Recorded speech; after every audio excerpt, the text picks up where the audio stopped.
On vacation, my parents literally threw me out of my hotel room so my spoiled sister and her kids could take it. They told me to sleep anywhere or just fly home. Instead, I rented the most expensive penthouse. 3 days later, they regretted everything. My name is Danielle, and I'm the younger daughter, the one people remember when all the chairs at the table are already taken. Every Sunday I drag myself to my parents' house in a cookie-cutter suburb just outside Chicago for family dinner. Lately I've been running out of excuses not to go, so I just park my dented Toyota Corolla at the curb, take a deep breath, and ring the bell. As usual, my older sister Monica is already holding court in the living room. Her husband Brian hovers nearby while their kids, Sophie and Tyler, tear through the house like tiny tornadoes, taking out everything in their path. "Danny, you finally decided to show up," Mom calls out, barely glancing up from rearranging napkins on the table. No hug, no warmth, just a mild scolding, like I'm the late Uber Eats driver.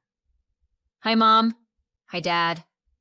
Dad gives me a brief nod, but he's busy locked in a passionate debate with Brian about the eternal rivalry between the Bears and the Packers.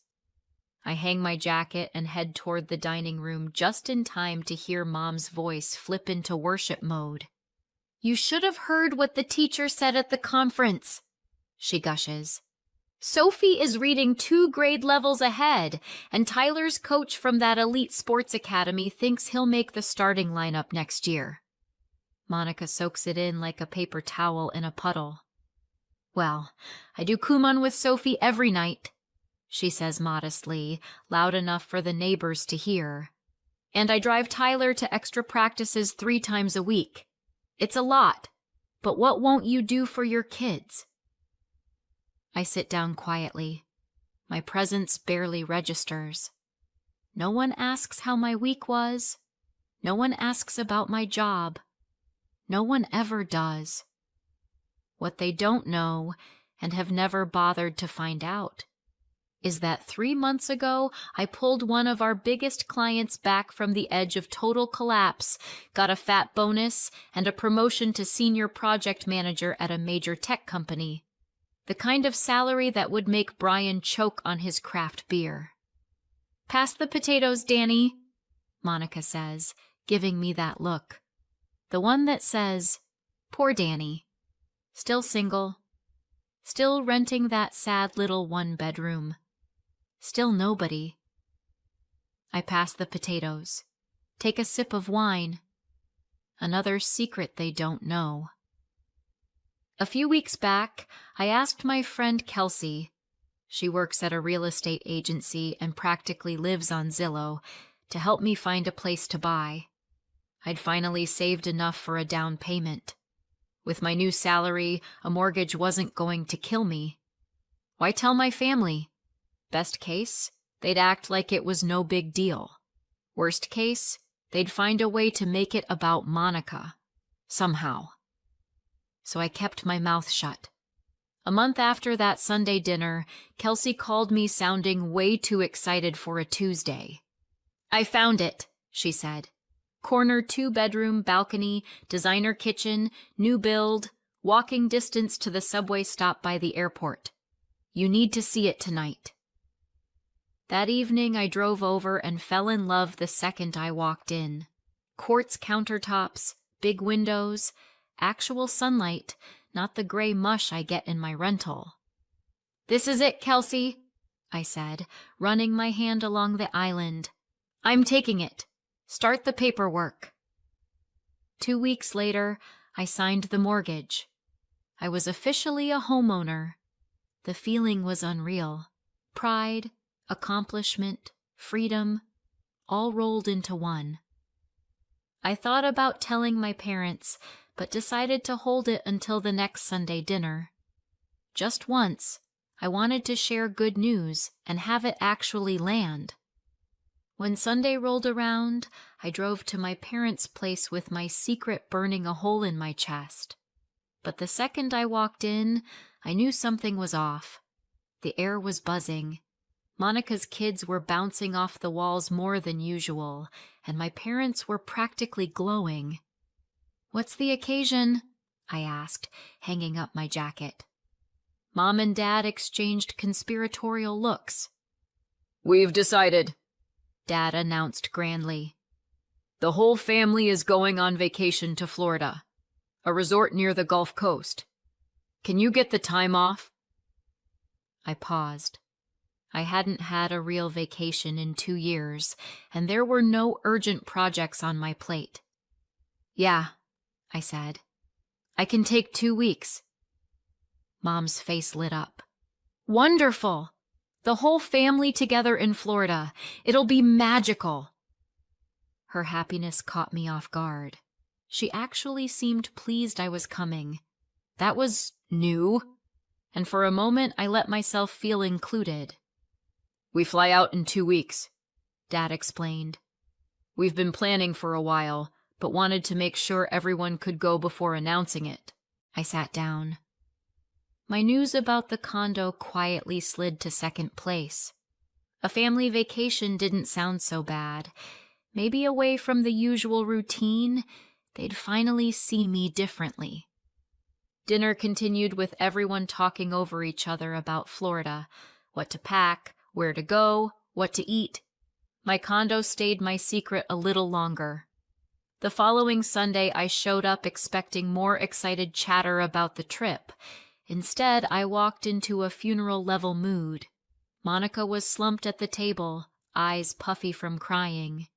The kids were uncharacteristically quiet, doodling at the coffee table. "What happened?" I asked, setting my bag down. Mom and Dad exchanged worried glances. Monica sniffled dramatically before answering. "Brian and I had a huge fight," she said, voice shaking. "He refuses to pay for my ticket to Florida.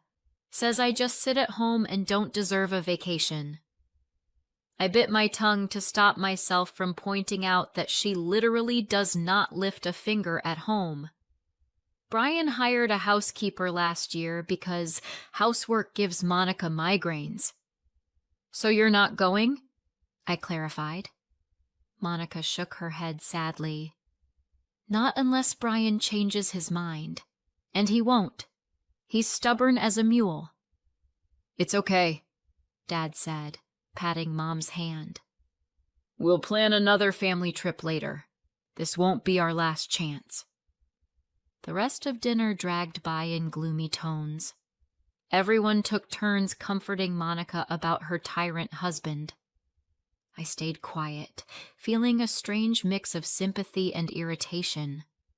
On one hand, Brian shouldn't be controlling the entire family budget on his own.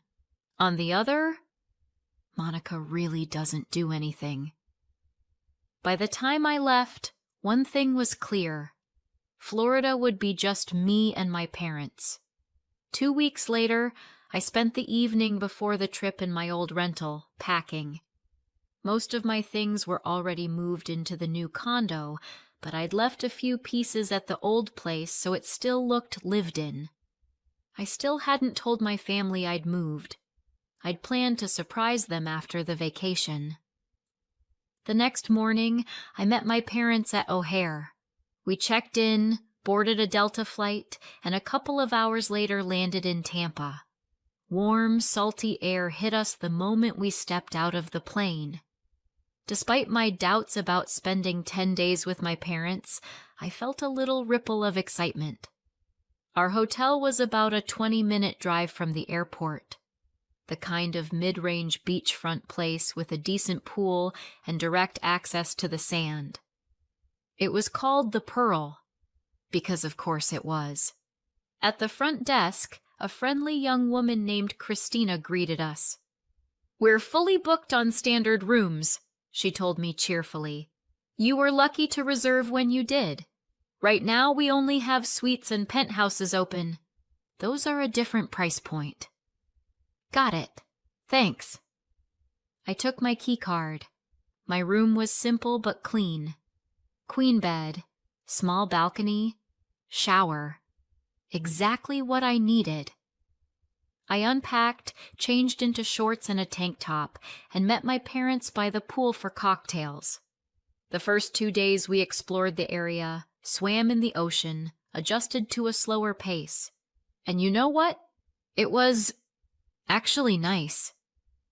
Away from home, my parents seemed more relaxed, less obsessed with comparing me to Monica. I caught myself enjoying their company more than I had in years. On the 3rd day, everything went to hell. I was in my room, rubbing in sunscreen and getting ready for a lazy morning on the beach, when someone started pounding on the door like the place was on fire. I opened it to find my parents with anxious faces. Behind them stood Monica, hair wild, eyes frantic, Sophie and Tyler clinging to her hands. "Monica?" I blurted. "What on earth are you doing here?"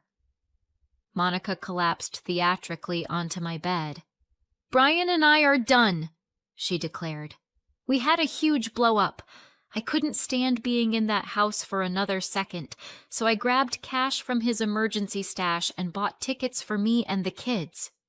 "You stole money from your husband?" I couldn't hide the shock. Monica shot me a death glare. "It's our money," she snapped. "Even if he manages it, I earned this vacation. And so did the kids." Mom nodded supportively. "Of course you did, honey. But where are you staying?" I glanced at their suitcases. "You booked a room, right?" Monica and my parents exchanged a look. "That's the thing," Monica said, her voice suddenly small. "The money only covered the flights. There wasn't enough left for a hotel. I thought maybe—" The realization hit me like a bucket of ice water. Christina's words from check-in echoed in my head.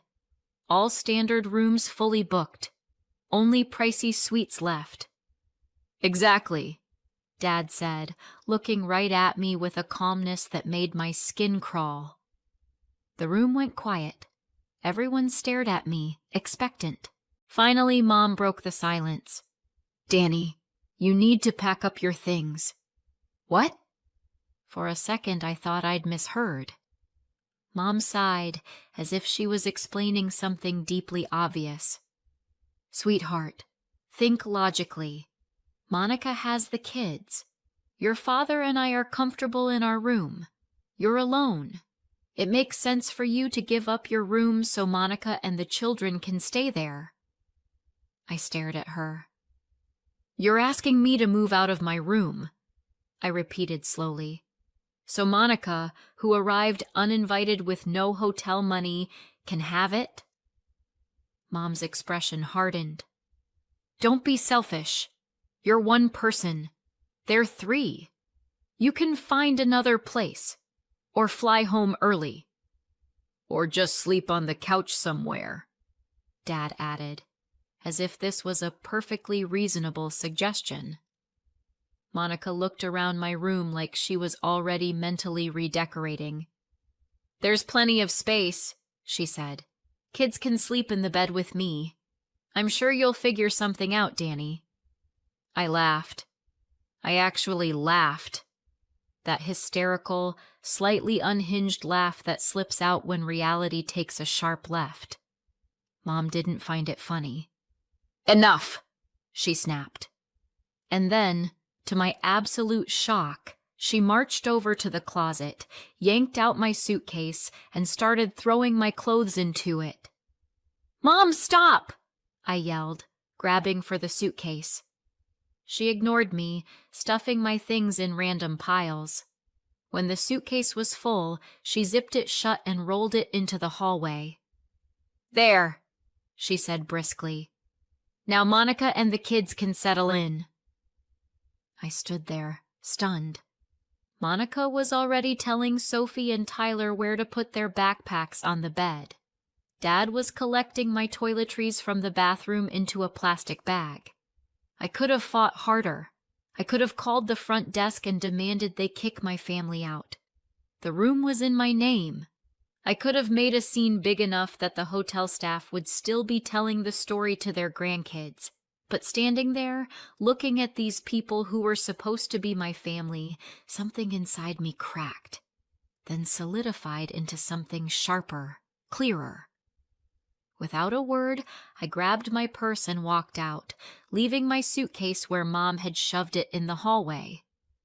Behind me, I could hear my parents and Monica already discussing who would sleep where. My first impulse was to book the next flight back to Chicago, but when I reached the front desk, a better idea started forming. I suddenly remembered what Christina had said about the suites and penthouses. She looked up when I approached. Her friendly smile faltered when she saw my face. "Ms. Danielle, is everything okay?" she asked. "Not really," I said honestly. "But we're about to fix that. You mentioned penthouses?" Her eyes widened slightly. "Yes, we do have a few," she said carefully. "But they're significantly more expensive than standard rooms." "How much?" She named a number that would have given me a heart attack 2 years ago. Now I didn't even blink. "I'll take your best one," I said. "Please." I followed the bellhop, who had collected my abandoned suitcase from the hallway outside my old room. We took a private elevator to the top floor. When he opened the door to my new place, I couldn't stop the small gasp. The penthouse was stunning. Spacious, elegantly furnished, with floor-to-ceiling windows looking out over the ocean. The living room flowed into a dining area and a fully equipped kitchen. Beyond that, a huge bedroom with a California king bed. I opened the complimentary bottle of California Chardonnay, poured myself a generous glass, and stepped out onto the terrace. The sun was sinking into the water, painting the sky in orange and pink. Leaning on the railing, I raised my glass. "To knowing your worth." I took a long drink. That night I slept like the dead, sprawled starfish style across the enormous bed with sheets that felt like clouds. In the morning I woke up to a gentle knock, room service bringing a complimentary breakfast. After eating on the terrace, I decided to head down to the beach. Crossing the lobby, I spotted my parents and Monica with the kids by the entrance. Judging by their outfits and general "we're suffering" vibe, they were heading out to find breakfast somewhere cheap. The hotel restaurant was clearly out of their budget now that they were paying for 2 rooms instead of 1. "Danny, there you are," Monica called, waving like we were just cousins who'd bumped into each other at a resort by accident. I walked over slowly, keeping my expression neutral. "So?" Mom asked with a smug little smile. "Where did you end up staying last night?" "Found another hotel," I said. Dad at least had the decency to look vaguely embarrassed. Before I could say anything else, Christina materialized at my elbow like a well-trained sorceress. "Ms. Danielle," she said, "I wanted to confirm your reservation for tonight. As one of our VIP guests, we've reserved the best spot for you on the beach." My family's expressions shifted from smug to stunned in under a second. "VIP guest?" Mom repeated. Christina beamed. "Yes. Ms. Danielle is staying in our premier penthouse, so she has access to all our exclusive services, including private dinners at our fine dining restaurant." She turned to me. "Will your family be joining you for lunch, Ms. Danielle?" Their faces were priceless. Monica's jaw dropped. Mom's eyes bulged. Dad looked like he'd swallowed a lemon. "No," I said calmly. "They won't be joining me." "Of course," Christina said smoothly. "Then I hope you all enjoy breakfast at Sunrise Buffet." She nodded politely at my family, referring to the cheap cafeteria 2 blocks away that every budget tourist flocked to. I gave my stunned relatives a casual little wave and headed to the beach, feeling lighter than I had in years. I spent the rest of the day enjoying every perk 5-star service could throw at me. I booked a massage at the spa, sprawled in a private cabana while staff brought me tropical drinks, swam in the ocean when the sun got too hot. I didn't think about my family once. That evening, I went back up to the penthouse to shower and change for dinner. The restaurant had a dress code, and I'd brought a little black dress specifically for a night like this. I was putting on earrings when someone knocked. Through the peephole, I saw the whole crew, parents, Monica, kids, all holding luggage. For a moment, I seriously considered pretending I wasn't home, but curiosity won. I opened the door, blocking the entrance with my body. "What do you want?" I asked. Mom didn't wait for an invitation. She squeezed past me into the penthouse. Dad, Monica, and the kids followed. "Wow," Monica breathed, spinning around slowly. "This place is amazing." Sophie immediately flopped onto the couch. Tyler pressed his face against the window. I stepped in front of them. "Out," I said. "Now." "Danny, don't be like that," Mom scolded. "We've checked out of our rooms. Monica and the kids left yours too. We'll all just stay here together. There's more than enough space." I almost laughed again. "No," I said, once I found my voice. "You're not staying here. This is my room. I'm paying for it. You're not welcome." Monica stepped forward, her voice oozing sugar. "Come on, Danny. Don't be selfish. Look at all this room. We're family." "Family?" I felt my temper spike. Family doesn't throw someone out of their hotel room. Family doesn't turn their vacation into someone else's problem. Family actually cares about your life and celebrates your wins. "This is ridiculous," Monica snapped. "We already checked out of the other rooms." "Sounds like a you problem," I said. To quote Dad from earlier, "Danny, be reasonable," Dad said. "We can make this work." Or, I replied, picking up the room phone, "You can leave before I call security."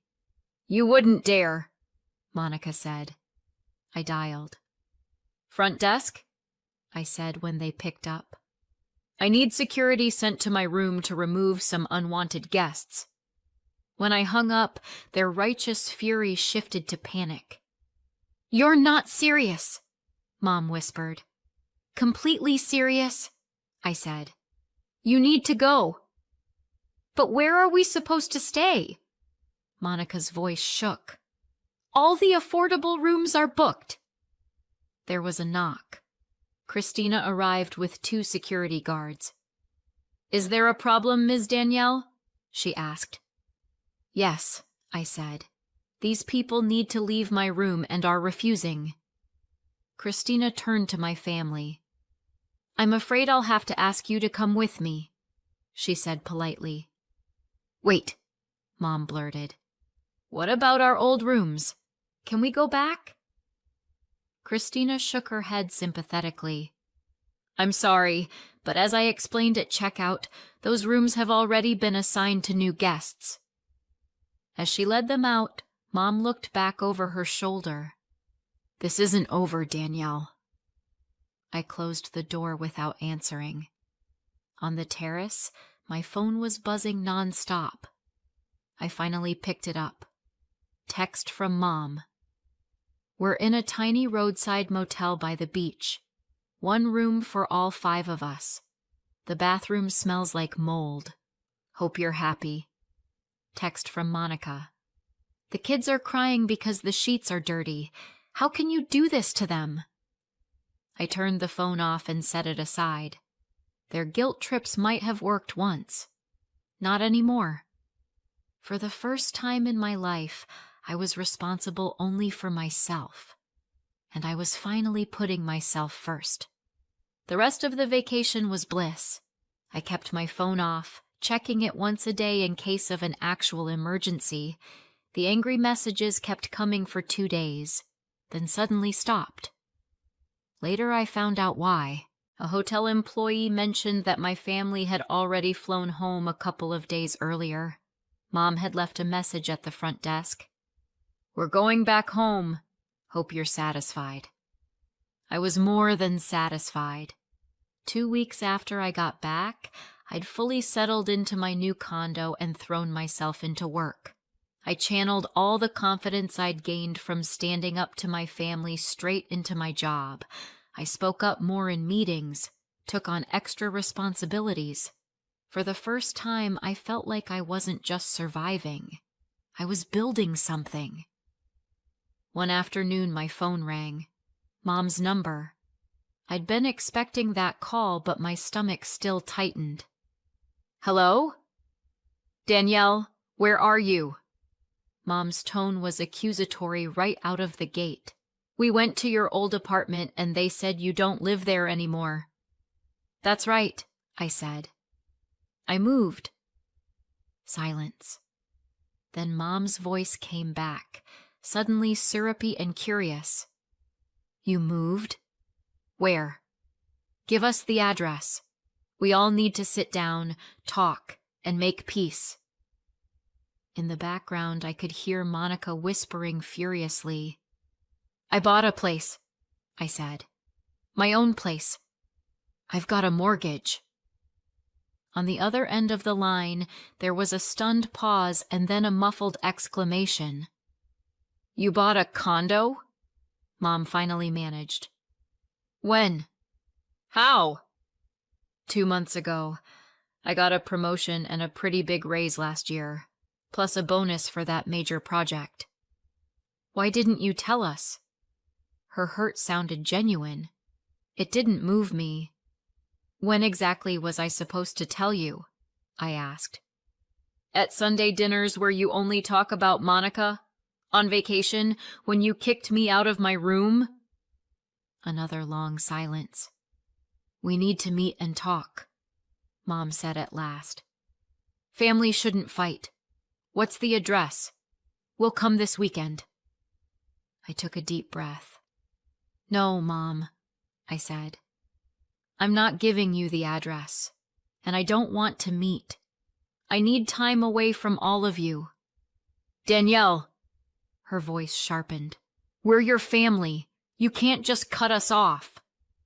"Actually," I said, "I can, and until you understand why your behavior was unacceptable, that's exactly what I'm going to do." I hung up before she could respond. My heart was pounding, but my resolve was steady. In the months that followed, my family tried everything to reestablish contact. They called, they texted, they even sent emails to my work account. Some messages were furious, some were pleading, some were pure manipulation. I deleted most of them without finishing. Through mutual acquaintances, I heard that Monica and Brian's marriage was in serious trouble. The Florida incident had been the last straw. Now they were on the brink of divorce. I felt a flicker of pity for the kids. Then I reminded myself, Monica's choices are not my responsibility. I kept paying my mortgage, kept growing in my career, kept enjoying the quiet of my own space. A life finally built around my needs, not their expectations. They'd made it clear there was no room for me in the family unless I came last. So I stopped applying for a seat at their table, and for the first time in my life, I pulled up a chair for myself. So what do you think? Did I go too far or not far enough? Let me know in the comments and subscribe for more.